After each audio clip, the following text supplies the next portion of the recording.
Bonsoir, bonsoir, shalom, peuple de Dieu. Je suis dans la joie d'être là encore ce soir. Bienvenue dans votre programme Oikodome. C'est le programme que vous suivez chaque lundi à ces heures-ci, que nous avons la grâce de vous présenter dans cet espace qui nous a été offert par le ministère Yesunam.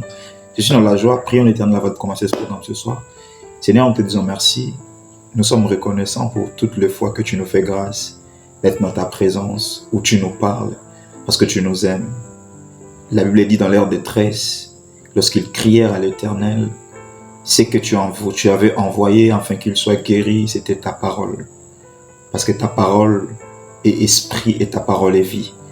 Merci Père par ta parole de ce soir de nous bénir encore davantage, de toucher nos cœurs, de nous préparer à des éventualités pour notre destinée glorieuse. Selon qu'il est écrit que tu connais les projets que tu as formés avec l'homme, projets de bonheur et non pas de malheur. Merci de nous soutenir. Merci d'être avec nous. Merci d'être notre Père. Merci surtout d'être celui qui nous parlera au travers de l'instrument que tu te choisis ce soir. Seigneur, nous t'invitons. Merci pour ta présence et merci pour ta gloire et ta grâce. Au nom de Jésus-Christ, nous avons prié. Amen. Je suis dans la joie, disais-je. Je suis le frère Gloire Kianda qui vous présente ces programmes depuis le début dans cet espace merveilleux qui nous a été offert par le ministère Yesunam. Alors, c'est lundi 25 septembre 2023 qui est pratiquement notre dernier lundi du mois de septembre. Et j'ai l'honneur de vous présenter ce programme, aussi de vous annoncer que ça va faire bientôt une année depuis que ce programme existe. Ça va faire bientôt une année depuis que nous présentons ce programme par la grâce de Dieu. Et nous avons l'honneur de totaliser par la grâce de Dieu une année durant où nous persistons dans ce programme Oikodome qui a toujours pour objectif d'aiguiser notre foi, de nous préparer à affronter des situations et des semaines selon la volonté de notre Seigneur. Alors ça fait 3 lundis que nous sommes en train de parler du Saint-Esprit avec beaucoup d'intervenants.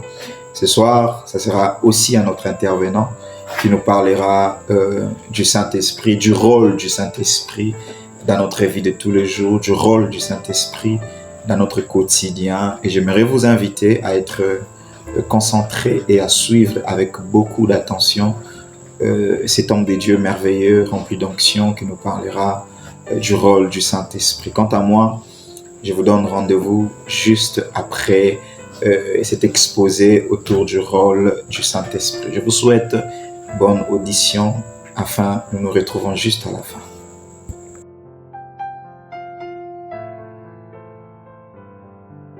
Il a continué à les enseigner. Au verset 13 maintenant. Si vous êtes ignorants, il dit voici, nous avons tous été baptisés dans un seul esprit. Baptisé, ça veut dire immergé. Nous avons été immergés dans un seul esprit, plongés dans un seul esprit pour former un seul corps, soit juif, soit grec, soit esclave, soit libre. Nous avons tous été abreuvés d'un seul esprit, immergés dans le Saint-Esprit, abreuvés du Saint-Esprit. C'est la vie de l'esprit comme ça, immergés dans le Saint-Esprit, plongés dans le Saint-Esprit et abreuvés d'un seul esprit. Comprenez? Ne parlez pas du Saint-Esprit, c'est pas votre ami. Il faut approfondir votre relation avec lui. Il ne faut pas dire, oui, il m'a aidé ici. Oui, il aide comme ça. Mais tu le connais comment? Il n'est pas venu pour t'aider à avoir des choses. Il est venu pour t'envoyer dans le monde, dans les quartiers. Si tu as le Saint-Esprit t'aide dans les tâches domestiques. Il t'aide dans ta famille. Ça, c'est de rien. Tu n'as rien fait encore. Ça, c'est égoïste. Et les gens qui meurent à côté de toi. Quand tu fais pour ton quartier. Si tu l'as dans un camp militaire, toi, tu as reçu le Saint-Esprit. Quand tu fais pour les militaires là-bas. Si tu es une femme, quand tu fais pour les femmes des militaires, as-tu fait une réunion dans ta maison, inviter les femmes des militaires qui souffrent là, leur parler de l'amour de Christ, prier pour elles, C'est ça. Si tu es dans un quartier UP Ouaga 2000, qu'as-tu fait pour les gens de Ouaga 2000? Ou bien tu es assis dans ta maison? C'est ça le problème. Ce n'est pas que le Saint-Esprit nous donne ça, qu'il nous donne ça, qu'il nous donne ça. Non, ça c'est artificiel. C'est secondaire. Mais que fais-tu? Quelle est ton utilité au-delà de ta famille? Quelle est ton utilité? C'est ça qu'on demande. Il dit, recevrez une puissance, allez. Toi, tu reçois la puissance du Saint-Esprit. Tu ne bouges pas. Ah, ça ne va pas. Donc, frères et sœurs, il faut bien comprendre ça. Si tu es mécanicien, tous les mécaniciens de ton groupe doivent entendre l'évangile. Si tu es menuisier, un menuisier au moins, les menuisiers, tu dois inviter les menuisiers. Vous avez une association de menuisiers. Si tu es commerçant, les commerçants doivent entendre. Si, je ne sais pas où tu es fonctionnaire, vous êtes fonctionnaire dans vos bureaux, vous êtes professeur dans vos bureaux, les autres professeurs n'entendent pas. Vous êtes fonctionnaire dans vos bureaux, on vous appelle Alléluia seulement. Vous n'arrivez pas à assaisonner les gens. Pourtant, vous êtes la lumière, vous êtes le sel. Vous n'arrivez pas à assaisonner parce que vous ne connaissez pas la vie de l'esprit. Vous ne connaissez pas la vie de l'esprit. Regardez, frères et sœurs, est-ce que le pasteur a besoin tout le temps de courir derrière les gens? Chaque dimanche matin, chacun, un fonctionnaire, un banquier, un enseignant, c'est pas moi, un menuisier, un mécanicien, il doit amener quelqu'un de nouveau dans l'église. L'église grandit comme ça. L'église grandit comme ça. Mais vous êtes baptisé Saint-Esprit, rempli Saint-Esprit. Vous n'amenez personne. Vous prenez votre moto, vous prenez votre voiture, vous mettez vos enfants dans votre voiture. Personne ne vient avec vous. Il y a combien d'années tu as amené quelqu'un dans ta voiture? Ta voiture vient vide. Ta voiture part vide. Et tu dis que tu es rempli du Saint-Esprit. Et tu dis que tu es chrétien rempli du Saint-Esprit. Ça, c'est misérable. Personne ne te suit pour venir à l'église. Tu n'as personne, tu n'as gagné personne. Tu ne les as pas amenés. Ah, voici les nouveaux convertis. Chaque chrétien devait avoir le dimanche matin un nouveau converti. L'église qui était 20 va passer tout de suite là à 40. De 40, chacun amène un. Ça passe à 80. Voici la croissance de l'église par les membres de l'église.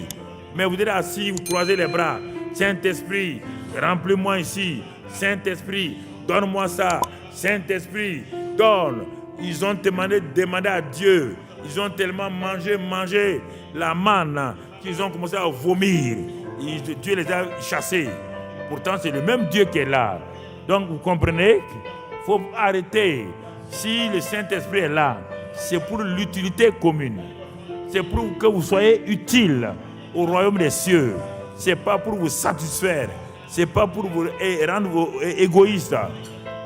Depuis 2020, 2021, où sont tes nouveaux convertis? Où sont tes nouveaux convertis?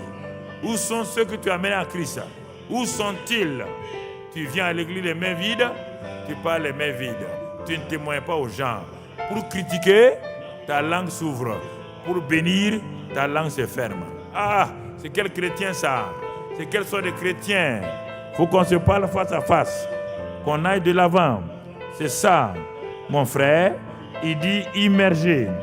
Et le verset 7. Verset 7. À chacun, la manifestation de l'esprit est donnée pour l'utilité commune. Voici la vie de l'esprit. À chacun, chaque femme, chaque homme, chaque adolescent, chaque petit enfant, chaque jeune fille, la manifestation de l'esprit est donnée pour l'utilité commune, pour les autres.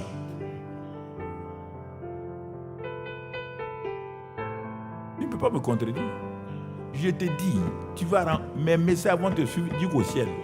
Tu vas rencontrer Dieu. Il ne faut pas t'amuser avec ça. Tu vas le rencontrer. Et ce sont mes messages qui vont te juger. Dieu ne te jugera pas. Ce sont mes messages que tu donnes là qui vont te juger. Ah, tu es assis, tu parles tout le temps dans ta maison. Tu fais quoi dans ta maison? Tu fais quoi dans ta maison? Regarde tes voisins là qui meurent. Tu les as invités chez toi, même pour venir prendre un repas et profiter de leurs témoins. Tu es allé chez eux les saluer. C'est la question. Toute la question est là. Pourquoi ils ont bouleversé Jérusalem? Ils sortaient. Tu comprends? 1 Pierre 4, 10. 1 Pierre 4, verset 10. Qu'est-ce qu'il est écrit là-bas?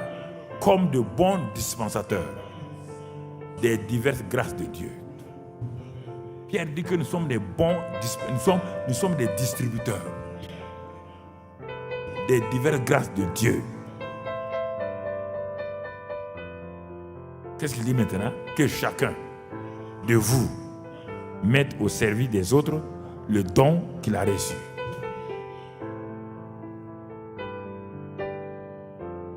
Ne me dis pas que tu n'as pas de don. Le donateur est en toi, le Saint-Esprit. Là où est le donateur, il y a les dons. Homme de Dieu, vous m'entendez? Ne croyez pas que vous êtes homme de Dieu, vous êtes soumis à ça. Là. Vous êtes soumis à ça. Vous êtes soumis à ça. Soumis à ça. J'ai commencé par là. Je ne peux pas vous dire le contraire. C'est par là que j'ai commencé. Tout ce qu'on fait maintenant comme évangélisation, j'ai commencé ça avec les gens. J'ai conduit les gens dans l'évangélisation. Évangélisation individuelle. Les quartiers là. Oh non, il n'y a pas beaucoup de gens. Mais on a évangélisé. C'est pourquoi on a mis l'évangélisation individuelle en place. On a fait des croisades. J'étais tout le temps là. Je n'ai pas envoyé des gens. Moi, mais j'étais en tête. Pourtant, j'étais directeur général. Je n'ai pas regardé à mes titres. Non. J'ai regardé au Saint-Esprit qui est en moi. Ne regardez pas à vos titres, à vos positions. Tous ces gens, les chrétiens bien tu vois là, s'ils bougeaient un peu, on allait voir la gloire de Dieu. Donc, chaque dispensateur, le don que vous avez, c'est d'abord le don du Saint-Esprit lui-même. En médecine, il y a beaucoup de spécialités. C'est pourquoi en médecine, quand tu as des mots de Dieu, ce n'est pas le médecin généraliste qui te soigne. Ton médecin général t'envoie chez un spécialiste. Et si les hommes ont fait des spécialisations, Dieu a fait des spécialisations pour que si chacun acceptait la vie de l'esprit, acceptait les dons que Dieu a donnés, on n'a pas besoin de fatiguer les pasteurs. Dans le quartier là-bas, vous êtes 7, 5 ou 6 chrétiens. Vous vous connaissez dans le quartier. De temps en temps, vous réunissez, c'est l'un ou l'autre d'entre eux. Nous, les quartiers, nous qui sommes de tel quartier là. Ah, viens là, ma soeur. Tu es de tel quartier? Oui. Bon, on va prendre du temps. Même si c'est une heure de temps, on va se réunir. On va prier ensemble et on va voir les femmes du quartier là. On va rentrer. Prenez les noms des femmes du quartier. Les femmes qui ont le plus de problèmes là. Les femmes qui souffrent le plus là. On va aller chez elles. Samedi matin, si vous n'avez pas de travail, vous sortez en 3 à 4. S'ils sont un peu loin, vous partez à votre voiture. Vous frappez à telle porte là. Ah, madame, on venait vous saluer. Vous savez qu'elles souffrent, qu'ils n'ont pas d'argent pour manger. On rentre dans toute chose par un moyen. Pour la saluer. Là, comme on dit en Afrique, il y a bonne nouvelle. Il y a bonne nouvelle, ma soeur. On est venu simplement vous montrer que nous vous apprécions, nous vous aimons. Non, non, non. Samedi matin, c'est grasse matinée. Tu ronfles jusqu'à 9h. Tu lèves à 9h30, tu bailles comme un cancre là, tu bailles comme ça. À 10h maintenant, tu regardes, qu'est-ce qu'on va préparer aujourd'hui? Et on vient te dire que ta voisine est morte. Et Dieu t'avait dit avant-hier, va voir ta voisine là. Et tu ne l'as pas vue. Maintenant, on vient te dire qu'elle est morte. Ton cœur commence à te gronder. Tu vas trouver Dieu là-bas. Elle va te dire, Dieu t'a envoyé. Tu ne m'as pas dit, tu me suis en enfer. Parce que Dieu va te demander le sang des innocents. Le sang. Il dit, il t'est d'aller prévenir le méchant. Tu ne l'as pas fait. Tu vas le suivre. Asseyez-vous ici. Vous ne voulez pas connaître la Bible. Tout ça est dans la Bible. Va dans Ézéchiel, va dans Jérémie. Tu es sentinelle. Tu n'as pas reçu le Saint-Esprit pour toi. Tu as reçu le Saint-Esprit pour être sentinelle. Combien de fois Dieu t'a prévenu d'aller parler à telle personne? Tu n'es pas parti. 1 mois après, il est mort. D'aller parler à telle personne. 2 mois, il est mort. Et maintenant, tu te culpabilises. Tu demandes à Dieu. Ce n'est pas une question de pardon. Il a perdu son âme à cause de toi. Tu es un tueur. Il faut vous parler. Hein? Il faut que vous vous réveillez là.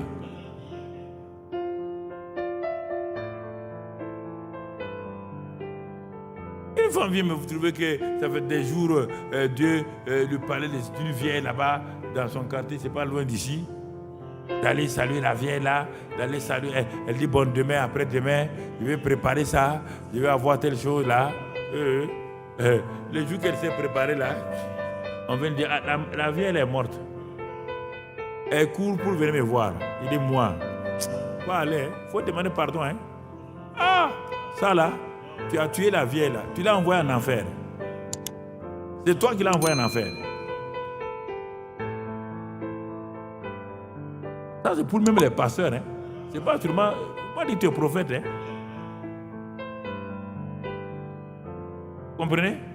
Il y a des choses, des simples tâches, je ne voulais pas les faire. Ah non, moi, je suis pasteur, je suis prophète, je suis pasteur. Et alors, celui qui meurt à côté de toi là, il n'a pas le droit au salut. Parce que toi, tu es pasteur, tu ne peux pas témoigner à quelqu'un. Regardez, Dieu vous donne tellement d'opportunités. Organisez. Dans vos quartiers, vous êtes rempli du Saint-Esprit, allez chez quelqu'un, priez 1 heure de temps, sortez, on va aller évangéliser. Il y a tel quartier là, on va aller évangéliser. Non, vous êtes assis chez vous, des basins brodés, des Mariam Dagengue, des ceci ou cela, des pains comme ça, des ceci ou cela, et le monde meurt à côté de vous. La manifestation de l'Esprit est donnée pour l'utilité commune, pour les autres. Pour les autres. Jeunes gens, lycéens, universitaires, que faites-vous?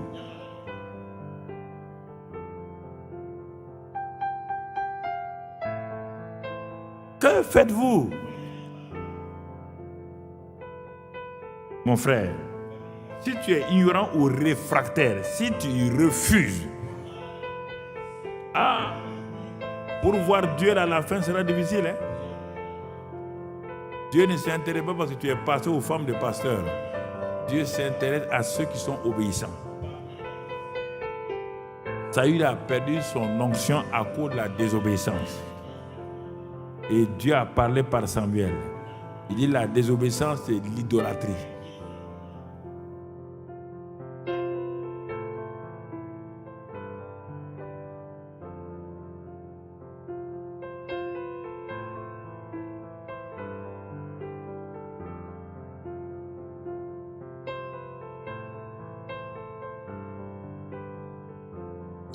Merveilleux, merveilleux. Je crois que quelqu'un a été fortement béni par ces messages, par ces conseils, par cette exhortation. J'appellerai ça, je ne sais comment, mais elle a été tellement importante, si je peux l'appeler exhortation, autour du rôle du Saint-Esprit, des choses simples, mais que nous devons savoir, des choses simples auxquelles nous ne pouvons pas passer outre, des choses importantes sur notre relation de tous les jours, combien nous devons vivre en intimité, en plaçant toute notre confiance, connaissant les rôles primordiaux, le rôle crucial du Saint-Esprit. Nous ne pouvons pas être appelés enfants de Dieu, vivant selon la volonté de Dieu, vivant dans une relation avec le Saint-Esprit, sans connaître ses préalables, sans faire du Saint-Esprit notre ami de tous les jours, sans faire du Saint-Esprit. C'est lui que nous devons pratiquement vénérer, vers qui nous devons pratiquement aller, afin d'attendre des choses de la part de l'Éternel. C'était tellement important d'apprendre ces choses autour du Saint-Esprit. Moi, j'ai été béni. Je crois que vous aussi, d'où que vous soyez, vous avez été bénis. Alors, il est juste question de mettre ces choses-là en pratique, de considérer depuis le début de ces mois tous les conseils qu'on nous a donnés, comment manifester le Saint-Esprit, l'importance du Saint-Esprit, les rôles du Saint-Esprit. On nous a parlé tellement de beaucoup de choses, par exemple des jeux qui sont passés, mais aussi c'est lui qui venait de nous exhorter ce soir. À partir du lundi prochain, nous prendrons un autre sujet, parce que ça sera le premier lundi du mois d'octobre. Nous prendrons un autre sujet, mais ça a été très important de passer tout un mois en parlant du Saint-Esprit. J'ai été béni pendant 4 lundis en train d'écouter le message autour du Saint-Esprit. Je pense que quelqu'un qui a été connecté du début de ce mois jusqu'à sa fin a également été béni par de messages profonds, forts et puissants de la part de l'Éternel au travers de ses serviteurs. Voilà pourquoi j'ai prié Dieu que toutes ces choses, que tous ces conseils qui ont été donnés pendant ces 4 lundis, que tous ceux qui les mettront en pratique vivent exactement les retombées positives qui accompagnent ce genre de messages. Moi, je vous dis merci de nous avoir suivis pendant tout ce mois autour du Saint-Esprit. Je vous donne rendez-vous pour le lundi prochain. Nous parlerons d'un nouveau sujet selon que le Saint-Esprit nous le mettra à cœur. Que Dieu vous bénisse énormément. Je prie que le Dieu de grâce qui nous a accompagnés durant tout ce mois achève bien évidemment jusqu'au 30 ce mois de septembre et qu'il commence à partir de dimanche le mois d'octobre avec gloire et puissance au nom de Jésus-Christ. Amen. Merci de nous avoir suivis et merci de nous être fidèles. Je vous donne rendez-vous à lundi prochain. Ciao.